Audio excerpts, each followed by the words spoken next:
ఇది మంచిగానే ఉంటుంది గంజాయి సార్. గంజాయి ఇది జగదిరుగుట మంచిగానే పెట్టింది అన్ని చిన్న చిన్న పొట్లాల. కిరాణా దుకాణంలో గంజాయి చాక్లెట్లట.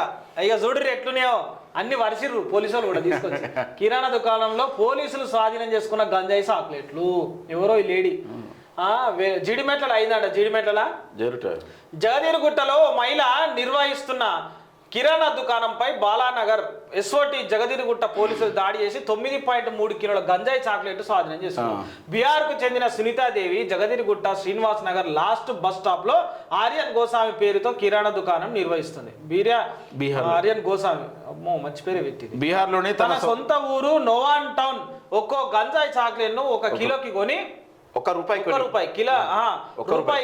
రూపాయికి కొని ట్రైన్ లో ఇక్కడికి తీసుకొచ్చి యువత కార్మికులకు 20 రూపాయల చొప్పున విక్రయిస్తుంది. విశ్వసనీయ సమాచారం మేరకు ఆమె దుకాణంపై పోలీసులు దాడి చేసి గంజాయి చాక్లెట్లను తీసుకురన్నట్టు. ఇంతే ఇక ఆమె గంజాయి. ఈ చాక్లెట్లు ఉత్తరప్రదేశ్ లోని Sadguru Sai Ayurveda pharmacy K16 industrial area Ramnagar Chandauli తయారు చేసినట్టు పోలీసులు గుర్తించారు. ఈ మేర కేసు నమోదు చేసి దర్యాప్తు చేస్తారు. బయట నుంచి వస్తాయి, వచ్చేది బయట నుంచి వస్తుంది. కానీ దాన్ని పట్టేటువంటి పరిస్థితులు మాత్రం అక్కడ నుంచి ఇంత ఘోరంగా వస్తుంది. చిన్న అమ్ముతుందంటే స్కూల్ పోయే పిల్లలు ఎంత ఆగమవుతారు. ఇది మెయిన్ ఇది చాలా దారుణంగా